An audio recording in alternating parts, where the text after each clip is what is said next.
אופטימיות היא כמו יין אדום. כוס אחת ביום היא סגולה לבריאות, אך בקבוק אחד ביום עשוי להיות הרסני. איך הייתם מדמיינים את העתיד שלכם? אם כך דמיינתם, כנראה שאתם לוקים באופטימיות יתר. אנחנו פחות מדמיינים את הסבירות שלנו ללקות בסרטן, לעבור תאונת דרכים.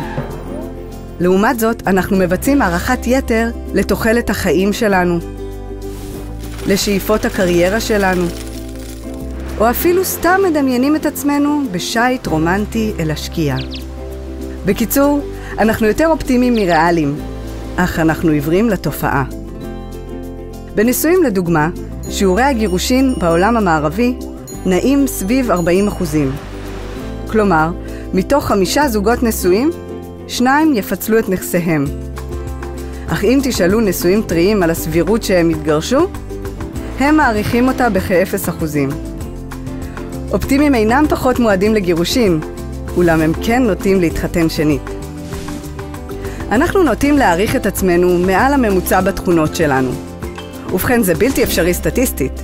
אין סיכוי שכולנו טובים יותר מכל אחד אחר. אבל אם נאמין שאנחנו יותר טובים מהבחור ההוא, זה אומר שיותר סביר שנקבל קידום בעבודה, או נשאר נשואים. כי אנחנו אנשים חברותיים יותר, מעניינים יותר. הטיית האופטימיות נצפתה במדינות רבות, וזו תופעה גלובלית. השאלה היא, האם זה טוב בשבילנו? יש שאומרים שהסוד לאושר הוא ציפיות נמוכות. אם לא נצפה לגדולות, לא נתאכזב כשהדברים האלה לא יקרו. אם לא נתאכזב, נופתע כאשר דברים טובים קורים, ואז נהיה מאושרים. אז לכאורה זו תיאוריה טובה מאוד, אבל מחקרים הראו כי היא מוטעית מ3 סיבות. אנשים עם ציפיות גבוהות תמיד מרגישים טוב יותר. הפסיכולוגים מרגרט מרשל וג'ון בראון חקרו סטודנטים עם ציפיות גבוהות ונמוכות. הם מצאו שכשאנשים עם ציפיות גבוהות מצליחים, הם מייחסים את ההצלחה לתכונות האישיות שלהם. כשהם נכשלו, זה לא היה בגלל שהם טיפשים, אלא בגלל שהבחינה לא הייתה הוגנת. אנשים עם ציפיות נמוכות הם בדיוק ההפך. לא משנה מה התוצאה, הציפייה עצמה עושה אותנו מאושרים. הכלכלן ההתנהגותי ג'ורג' לוינשטיין ביקש מסטודנטים באוניברסיטה לדמיין נשיקה לוהטת ממפורסם. לאחר מכן שאל אותם, כמה הייתם מוכנים לשלם כדי לקבל נשיקה ממפורסם אם האירוע היה מתרחש באופן מיידי, בעוד 3 שעות, בעוד 24 שעות, בעוד 3 ימים, בעוד שנה או בעוד 10 שנים?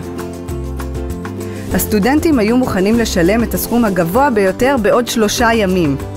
כלומר, הם היו מוכנים לשלם יותר כדי להמתין 3 ימים, אך לא היו מוכנים להמתין שנה או 10 שנים.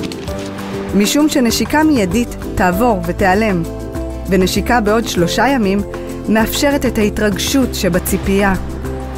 זוהי אגב הסיבה מדוע אנשים מעדיפים את יום חמישי, שהוא יום עבודה, על יום שבת, שהוא יום של הנאה.